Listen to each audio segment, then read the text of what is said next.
వికారాబాద్ జిల్లా Tandur Sri Durga grand here restaurant లో కుల్లిన బిర్యానీ చూసి కస్టమర్లు కంగుతిన్నారు. కుల్లిన ఆహార పదార్థాలపై హోటల్ యాజమాన్యాన్ని నిలదీయగా నిర్లక్ష్యంగా వ్యవహరించడంపై ఆగ్రహం వ్యక్తం చేశారు. అనంతరం కిచెన్ లో కనీస శుభ్రత లేకపోవడంపై అసహనం వ్యక్తం చేశారు. Shri Durga grand here restaurant పై ఆహార భద్రతా అధికారులు చర్యలు తీసుకోవాలని డిమాండ్ చేశారు. గతంలో కూడా ఇలా జరిగిన తాండూరు మున్సిపల్ అధికారులు స్పందించకపోవడంపై వినియోగదారులు అనుమానాలు వ్యక్తం చేస్తున్నారు.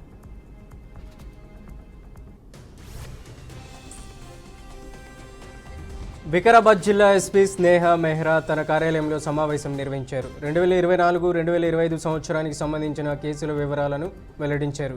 గత సంవత్సరంలో పోల్చుకుంటే 4.25% పెరిగి 122 కేసులు ఎక్కువగా నమోదయ్యాయని తెలిపారు. స్థానిక సంస్థల ఎన్నికల నిర్వహణ సమర్థవంతంగా నిర్వహించామని తెలిపారు. శాంతి భద్రతల పరిరక్షణ, నేరాల నియంత్రణలో కీలక చర్యలు తీసుకుంటామని ఎస్పీ వెల్లడించారు.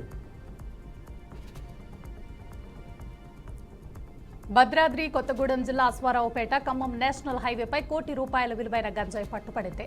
అచ్యుతాపురం వద్ద గంజాయి రవాణా చేస్తున్న DCM కంటైనర్ ని పోలీసులు అదుపులోకి తీసుకున్నారు. పట్టుబడిన గంజాయి విలువ దాదాపు 98 లక్షల వరకు ఉంటుందని అంచనా. వ్యాన్ తో పాటు ఎస్కార్ట్ గా వచ్చిన ఓ ఇనోవా కార్ ని 4 వ్యక్తుల్ని పోలీసులు అదుపులోకి తీసుకున్నారు.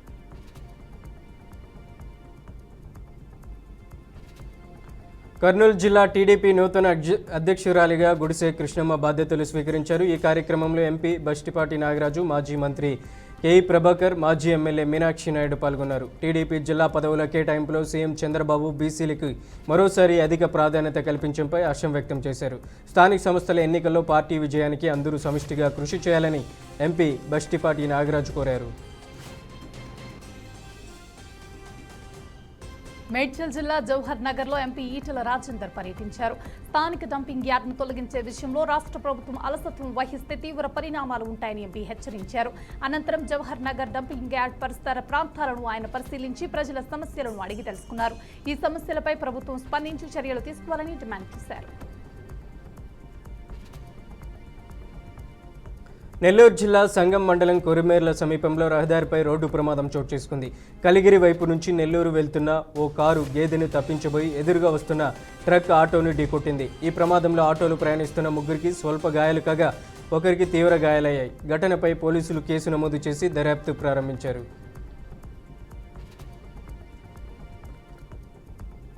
మార్కాపురం జిల్లాలో దర్శి నియోజకవర్గానికి చేర్చాలని సిపిఎం డిమాండ్ చేసింది. దర్శి ప్రజలకు మార్కాపురమే సహజ జిల్లా కేంద్రమని, అత్యంత సమీపంలో ఉండి నిత్యం రాకపోకలు కొనసాగిస్తున్నామని సిపిఎం నాయకులు వివరించారు.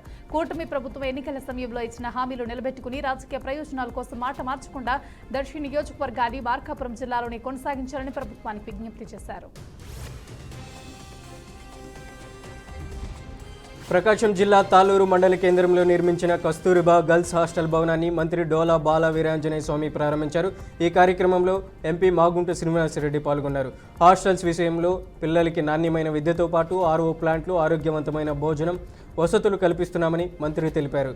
మంచి నాణ్యమైన గుణాత్మకమైన విద్యను తీసుకురావాలని ప్రభుత్వం చర్యలు తీసుకుంటుందని వివరించారు.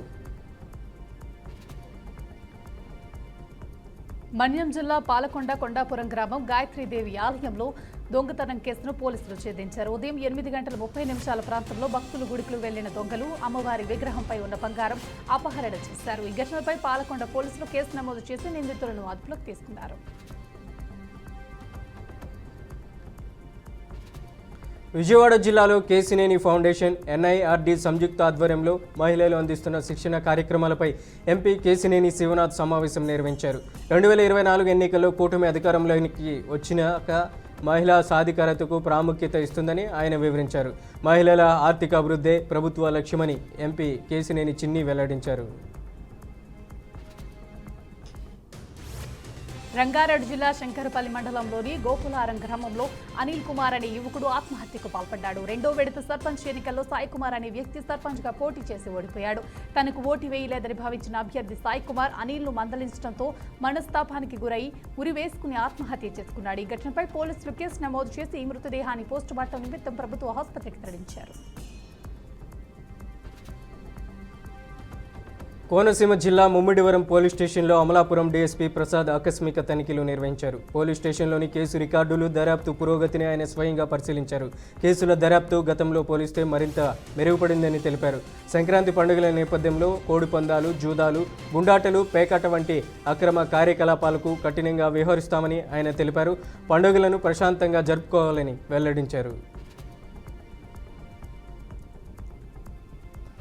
అన్నమయ్య జిల్లా రాజంపేట లాయర్ బార్ అసోసియేషన్ ఆధ్వర్యంలో లాయర్ల విద్యార్థులతో భారీ ర్యాలీ నిర్వహించారు. రాజంపేట జిల్లా సాధన కోసం తమ పోరాటాలు ఆగువని తెలిపారు. కూటమి ప్రభుత్వం స్పందించి స్పష్టమైన ప్రకటన చేయాలని డిమాండ్ చేశారు. అనంతరం రాజంపేట ముద్దు రాయి చోటి వద్దు అంటూ నినాదాలు చేస్తూ నిరసన కార్యక్రమాలు కొనసాగించారు. హైదరాబాద్ చిక్కడపల్లి డ్రగ్స్ నెట్వర్క్ గుట్టురట్టయింది. డ్రగ్స్ విక్రయిస్తున్న ముఠాను పోలీసులు అదుపులోకి తీసుకున్నారు. ప్రముఖ సాఫ్ట్వేర్ కంపెనీలో ఇంజనీరింగ్గా పనిచేస్తున్న సుష్మిత తన బాయ్ ఫ్రెండ్ ఎమాన్యుల్తో కలిసి డ్రగ్స్ దందా కార్యకలాపాలు చేస్తున్నట్లు పోలీసులు గుర్తించారు. పక్కా సమాచారంతో చిక్కడపల్లిలో పోలీసులు దాడులు చేసి నిందితులను అరెస్ట్ చేసి కేసు నమోదు చేశారు. ప్రకాశం జిల్లా ఎర్రగొండపాలెం మండలం గాంధీనగర్ గ్రామ పరిధిలో గంజాయి సాగు కలకలం రేపింది. గిరిజనగూడెంలో ఓ రైతు తన కంది పంటలో గుట్టు చప్పుడు కాకుండా గంజాయి మొక్కలను సాగు చేసినట్లు పోలీసులు గుర్తించారు. దీనిపై పక్కా సమాచారంతో ఎస్ఐ, తహసీల్దార్, రెవెన్యూ సిబ్బందితో కలిసి దాడులు నిర్వహించారు. కంది పంట సాగు మధ్యలో దాదాపు 40కు పైగా గంజాయి మొక్కలు పెంచుతున్నట్లు అధికారులు గుర్తించారు. మెదక్ జిల్లా రెడ్డిపల్లి సబ్స్టేషన్లో మాజీ మంత్రి హరీష్ రావు, ఎమ్మెల్యే సునీత లక్ష్మారెడ్డి అకస్మాత్తుగా తనిఖీ చేశారు. రెడ్డిపల్లి, మద్దూరు గ్రామాల ప్రజలకు 12 గంటల కరెంటు మాత్రమే వస్తుందని తెలిపారు. రేవంత్ రెడ్డి ప్రభుత్వం కరెంటు అందించడంలో పూర్తిగా విఫలమైందని మండిపడ్డారు. దమ్ముంటే కాంగ్రెస్ ప్రభుత్వం అసెంబ్లీలో చర్చ పెట్టాలని కోరారు. కర్నూలు జిల్లా ఆదోని మండలం కుప్పకల్ రైల్వే స్టేషన్ సమీపంలో రైలు ఢీకొని చిరుత మృతి చెందింది. విషయం తెలుసుకున్న ఫారెస్ట్ అధికారులు రైల్వే పోలీసులకు సమాచారం అందించారు. చిరుత మృతిపై దర్యాప్తు చేస్తున్నట్లు అధికారులు తెలిపారు.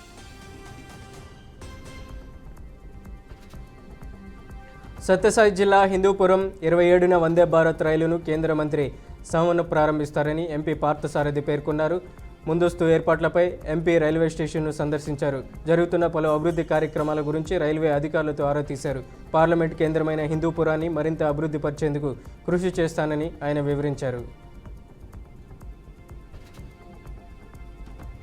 ఆంధ్రప్రదేశ్ ప్రభుత్వం సంక్రాంతి పండుగ సందర్భంగా గ్రామీణ ప్రజల కోసం 70 కొత్త అన్న క్యాంటీన్లను ప్రారంభించేందుకు ముమ్మరంగా ఏర్పాట్లు చేస్తుంది. జనవరి 10లోగా నిర్మాణ పనులను పూర్తి చేసి జనవరి 13 నుంచి 15 మధ్య ఈ క్యాంటీన్లను అందుబాటులోకి తీసుకురావాలని లక్ష్యంగా పెట్టుకుంది. ఇప్పటికే పట్టణ ప్రాంతాల్లో కొనసాగిస్తున్న 205 అన్న క్యాంటీన్ల ద్వారా సుమారు 7.20 కోట్ల మంది పేదలకు కేవలం ₹5కే 3 పూట్ల భోజనం పొందుతున్నారు.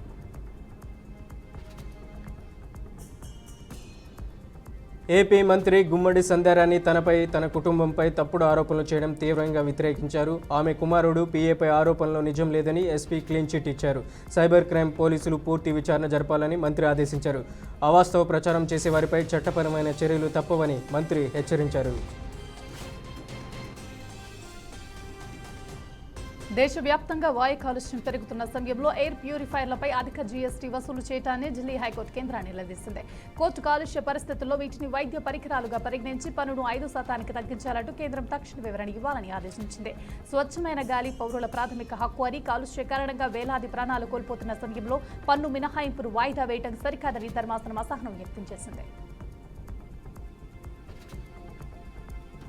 నల్గొండ జిల్లా నకిరేకల్లో ప్రభుత్వ ఆధ్వర్యంలో జరిగిన క్రిస్మస్ వేడుకలో స్థానిక ఎమ్మెల్యే వేముల వీరేశం, జిల్లా కాంగ్రెస్ అధ్యక్షులు పున్నా కైలాస నేత పాల్గొన్నారు. ఎమ్మెల్యే స్థానిక క్రైస్తవులకు స్వయంగా భోజనం వడ్డించి నియోజకవర్గంలోని అన్ని మండలాల్లో శ్మశాన వాటికలు నిర్మిస్తామని హామీ ఇచ్చారు. రేవంత్ రెడ్డి నేతృత్వంలోని కాంగ్రెస్ ప్రభుత్వం క్రైస్తవ సంక్షేమానికి కట్టుబడి ఉందని స్పష్టం చేసిన ఆయన గత బీఆర్ఎస్ ప్రభుత్వ 10 ఏళ్ల పాలనలో రాష్ట్రాన్ని భారీ అప్పుల కుప్పలో ముంచిపెట్టిందని తీవ్రంగా విమర్శించారు. విశాఖపట్నం ముడిసర్లో పార్క్లో గత ప్రభుత్వం చేపట్టిన హార్స్ రైడింగ్ ప్రాజెక్టుపై ఎంపీ హంపి భరత్ తీవ్ర అసంతృప్తి వ్యక్తం చేశారు. సరైన ప్రణాళిక లేకుండా కోట్ల రూపాయలు ఖర్చు చేసి ప్రాజెక్టును మధ్యలో ఆపేశారని విమర్శించారు.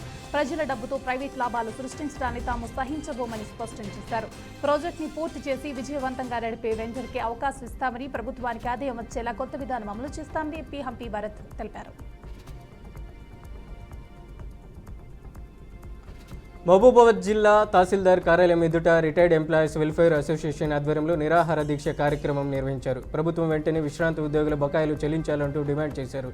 ప్రభుత్వాలు రిటైర్డ్ ఉద్యోగులతో అడ్డుకుంటుందని ఆగ్రహం వ్యక్తం చేశారు. తమ బకాయిలపై ప్రభుత్వం చర్చలు జరపాలని కోరారు. నెల్లూరు జిల్లా మన్సూర్ నగర్లో వక్ఫ్ భూమి మంత్రి నారాయణ పరిశీలించారు. ఆ స్థలంలో స్కూల్ ఏర్పాటుపై వక్ఫ్ చైర్మన్ అబ్దుల్ అజీజ్తో చర్చించారు. అనంతరం 48వ డివిజన్ పార్లుకట్ట ప్రాంతంలో సబ్ స్టేషన్ కాంపౌండ్ వాల్ నిర్మాణ పనులను పరిశీలించి గోడ నిర్మాణం పూర్తిగానే రోడ్డు పనులు ప్రారంభించమని మంత్రి ఆదేశాలు జారీ చేశారు. పల్నాడు జిల్లా ఎస్పీ కృష్ణారావు ఆదేశాల మేరకు బొల్లాపల్లి మండలం సీతారాంపురం తాండాలో డీఎస్పీ హనుమంతరావు ఆధ్వర్యంలో 100 మంది పోలీసులతో కార్డన్ సెర్చ్ నిర్వహించారు. తనిఖీలో భాగంగా 32 ద్విచక్ర వాహనాలు, 1 కారు, మరణాయుధాలను స్వాధీనం చేసుకున్నారు. గంజాయి వాడకం, విక్రయాలపై సమాచారం మేరకు ఈ చర్యలు చేపట్టామని పోలీసులు తెలిపారు. ఐజీ స్థాయి పర్యవేక్షణలో 13 డ్రోన్లతో ఈగల్ టీం గంజాయి నిర్మూలన ఆపరేషన్ కొనసాగిస్తుందని, గంజాయి సరఫరాపై ఉక్కుపాదం మోపుతామని డీఎస్పీ హెచ్చరించారు.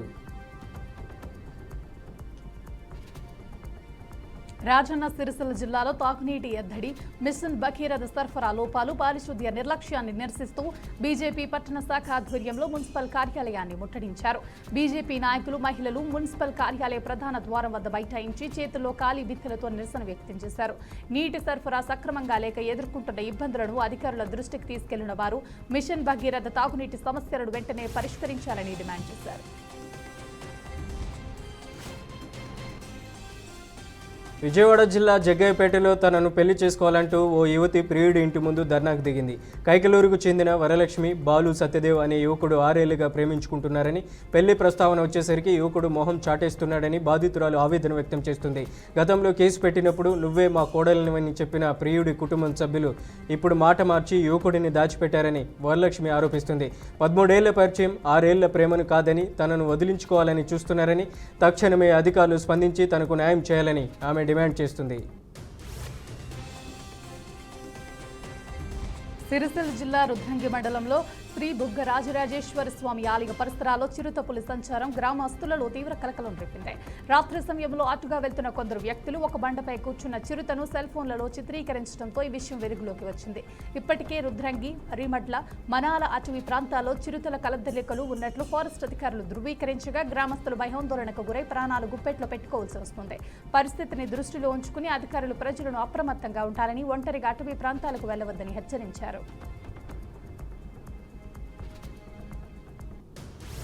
ఎన్టీఆర్ జిల్లా మైలవరంలోని పుల్లూరు గ్రామ పరిధిలో మైలవరం సిఐ చంద్రశేఖర్ ఆధ్వర్యంలో మైలవరం, రెడ్డిగూడెం, జి కొండూరు ఎస్ఐలు భారీ పోలీస్ సిబ్బందితో మెరుపు దాడులు, కార్డన్ సెర్చ్ నిర్వహించారు. తనిఖీలో సరైన పత్రాలు లేని 65 వాహనాలను సీజ్ చేయగా ఇటీవల రాజకీయ ర్యాలీలో పాల్గొన్న వాహనాలను సైతం గుర్తించినట్లు సిఐ తెలిపారు. శాంతి భద్రతల పరీక్షలో ఈ చర్యలు చేపట్టినట్లు, నిబంధనలను ఉల్లంఘించే వాహనదారులపై కఠిన చర్యలు తీసుకోవాలని అధికారులు హెచ్చరించారు. బాపట్ల జిల్లాలోని సూర్యలంక రోడ్డు చింతావారిపాలెం వద్ద జరిగిన రోడ్డు ప్రమాదంలో ఒకరు మృతి చెందగా మరొకరు తీవ్ర గాయాల పాలయ్యారు. ఆగి ఉన్న ఇసుక లారీని బైక్ బలంగా ఢీకొట్టడంతో ఎక్స్ ఆర్మీ జవాన్ లక్క శ్రీను వరప్రసాద్ అక్కడికక్కడే ప్రాణాలు కోల్పోయారు. గాయపడిన వ్యక్తిని చికిత్స నిమిత్తం ఆసుపత్రికి తరలించగా బాపట్ల పోలీసులు కేసు నమోదు చేసి దర్యాప్తు చేస్తున్నారు. హైదరాబాద్ కూకట్పల్లి పిఎస్ పరిధిలోని గంజాయి మాదక ద్రవ్యాలు అమ్ముతున్న 3 పోలీసులు అరెస్ట్ చేశారు. రెయిన్బో విశాఖలో వాచ్మెన్గా పనిచేస్తున్న బీహార్కి చెందిన ప్రశాంత్ కుమార్, నేరల్ కుమార్, చందన్ కుమార్ గంజాయి విక్రయాలకు పాల్పడుతున్నారు. గంజాయి విక్రయాలపై సమాచారం అందుకున్న ఎస్ఓటీ పోలీసులు రెయిన్బో విస్టాలో దాడులు చేసి నిందితులను అరెస్ట్ చేశారు. అనంతరం వారి నుంచి మాదక ద్రవ్యాలతో పాటు 6 కార్లు, అలాగే 3 సెల్ ఫోన్లను స్వాధీనం చేసుకున్నారు. తెలంగాణను కుదిపేస్తున్న ఫోన్ ట్యాపింగ్ కేసు దర్యాప్తులో తాజాగా ఒక పెన్ డ్రైవ్ కీలక సాక్ష్యంగా మారినట్లు తెలుస్తోంది. మాజీ సీఎం కేసీఆర్, మాజీ మంత్రి హరీష్ రావులకు నోటీసులు ఇవ్వనున్నారనే ప్రచారం మధ్య మాజీ ఎస్ఐవి చీఫ్ ప్రభాకర్ రావు నిక్షిప్తం చేసినట్లు భావిస్తున్న ఈ పెన్ డ్రైవ్ లో వందలాది మంది రాజకీయ నాయకులు, జడ్జిలు, జర్నలిస్టుల ప్రొఫైల్స్ ఉన్నట్లు గుర్తించిన సిట్ అధికారులు ఆయనను కస్టడీలోకి తీసుకుని ఈ కోణంలో లోతుగా విచారిస్తున్నారు.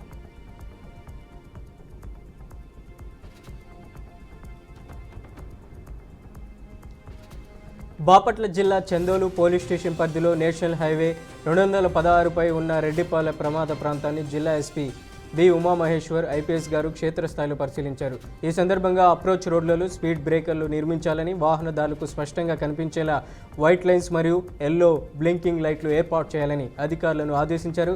రహదారి భద్రతలో భాగంగా సీసీ కెమెరాలు నిరంతరం పనిచేసేలా చర్యలు తీసుకోవాలని సూచిస్తూ ప్రమాదాల నివారణకు తక్షణమే రక్షణ ఏర్పాట్లు పూర్తి చేయాలని ఎస్పీ స్పష్టం చేశారు.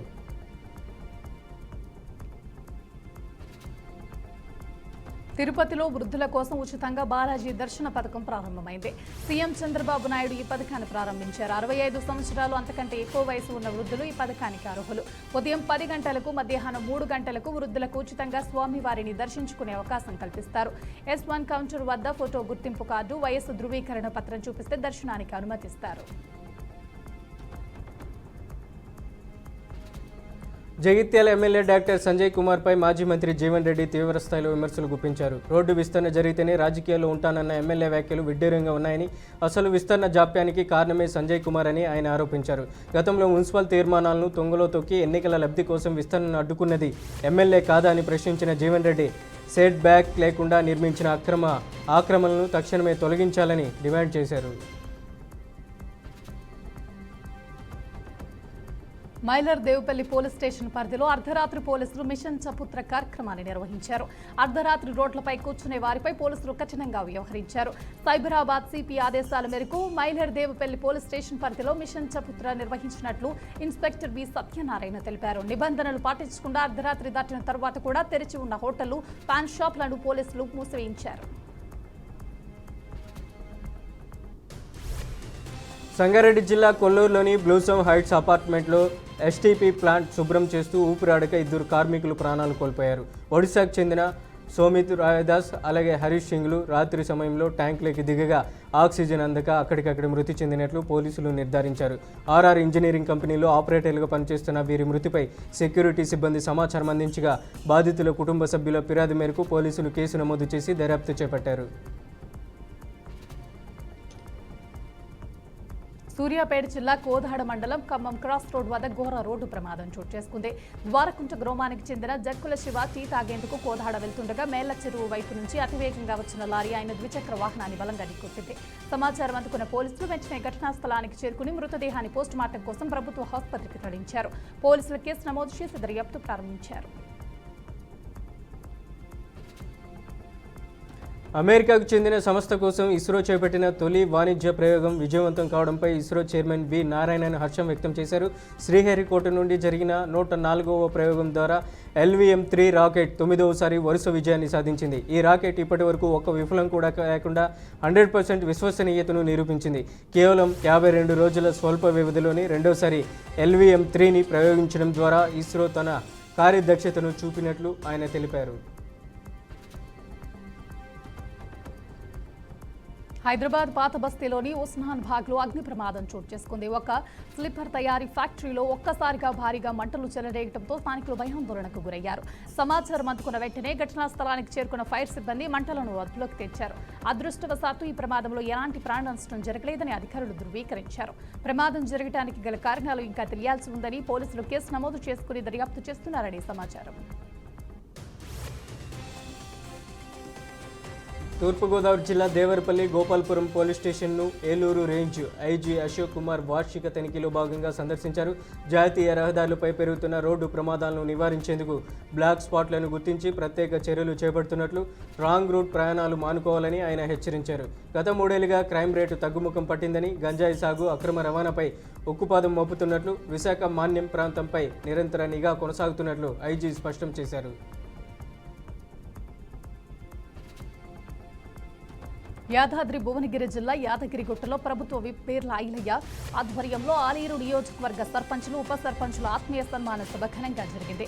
ఈ కార్యక్రమానికి జిల్లా ఇన్ఛార్జ్ మంత్రి అడ్లూరి లక్ష్మణ్, ఎంపీ చామల కిరణ్ కుమార్ రెడ్డి ముఖ్య అతిథులుగా హాజరై స్వామివారిని దర్శించుకుని సుమారు 2000 మందితో భారీ ర్యాలీ నిర్వహించారు. గ్రామాల అభివృద్ధిలో సర్పంచుల పాత్ర కీలకమని, ప్రభుత్వ సంక్షేమ పథకాలు ప్రతి పేదవాడికి అందేలా పారదర్శకంగా అమలు చేయాలని మంత్రి పిలుపునిచ్చారు.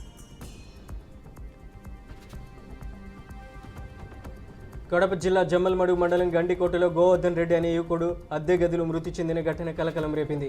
మైదుకూరు మండలం లెక్కలవారిపల్లికి చెందిన ఆయన ఎర్రగుంట ఆర్టీపీపీ వద్ద టిఫిన్ సెంటర్ నిర్వహిస్తూ జీవనం సాగిస్తున్నట్లు పోలీసులు తెలిపారు.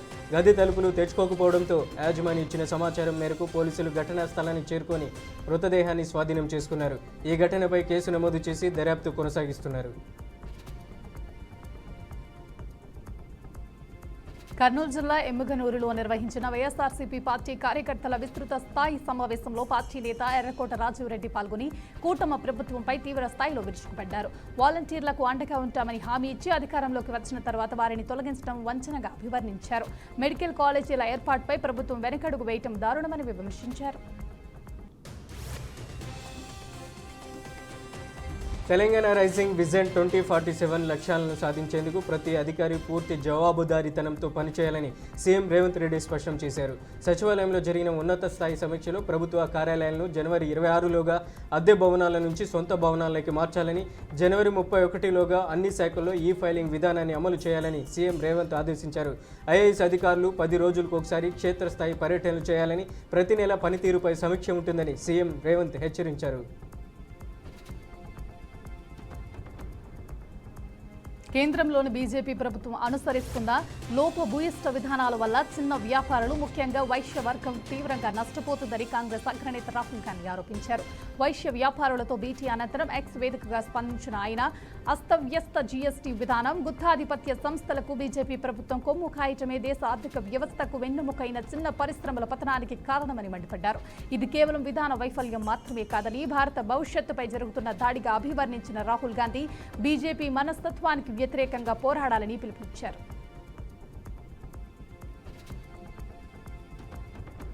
అమెరికా నౌకాదళాన్ని ప్రపంచంలోనే అత్యంత శక్తివంతమైన అజేయ శక్తిగా తీర్చిదిద్దుతామని అధ్యక్షుడు డొనాల్డ్ ట్రంప్ సంచలన ప్రకటన చేశారు. ట్రంప్ శ్రేణి పేరుతో చరిత్రలో ఎన్నడూ లేని విధంగా 100 రెట్లు అధిక సామర్థ్యం కలిగిన అత్యంత భారీ, వేగవంతమైన యుద్ధ నౌకలను నిర్మించనున్నట్లు ఆయన వెల్లడించారు. చిన్న నౌకల తయారీ ప్రణాళికను పక్కన పెట్టి శత్రువుల గుండెలో నిద్రపోయేలా భారీ నౌకలతో గోల్డెన్ ఫ్లీట్ను రూపొందిస్తామని అమెరికా అధ్యక్షుడు డొనాల్డ్ ట్రంప్ స్పష్టం చేశారు. దేశీయ మార్కెట్లో బంగారం, వెండి ధరలు సామాన్యులకు చుక్కలు చూపిస్తూ సరికొత్త రికార్డులను సృష్టించాయి. అంతర్జాతీయ భౌగోళిక ఉద్రిక్తలు, అమెరికా ఫెడ్ వడ్డీ రేట్ల ప్రభావంతో 24 క్యారెట్ల 10 గ్రాముల బంగారం ధర ఏకంగా 2400 పెరిగి 1,38,560 వద్ద ఆల్ టైమ్ గరిష్టాన్ని తాకింది. రోజు రోజుకు పెరుగుతున్న ధరలతో కొనుగోలుదారులతో పాటు సామాన్యులు కూడా ఆందోళన చెందుతున్నారు. అంతర్జాతీయ ప్రతికూల సంకేతాలకు తోడు విదేశీ మదుపర్లు మళ్లీ అమ్మకాలకు దిగడంతో బుధవారం దేశీయ స్టాక్ మార్కెట్లు భారీ నష్టాలను చవిచూశాయి. వరుస కొనుగోలుకు విరామం ఇస్తూ మంగళవారం ఏకంగా 1794 కోట్ల విలువైన షేర్లను విదేశీ ఇన్వెస్టర్లు విక్రయించడంతో మార్కెట్ సెంటిమెంట్ దెబ్బతింది. IT, pharma, oil and gas రంగాల్లో ఇన్వెస్టర్లు లాభాల స్వీకరణకు మొగ్గు చూపడంతో పాటు గరిష్ట స్థాయిల వద్ద అప్రమత్తత పాటించడంతో సూచీలు నేల చూపులు చూశాయి. అంతర్జాతీయ మార్కెట్ల ఒత్తిడి ప్రభావంతో సెన్సెక్స్, నిఫ్టీ కీలక మద్దతు స్థాయిలను కోల్పోయి నష్టాలతో ముగిశాయి.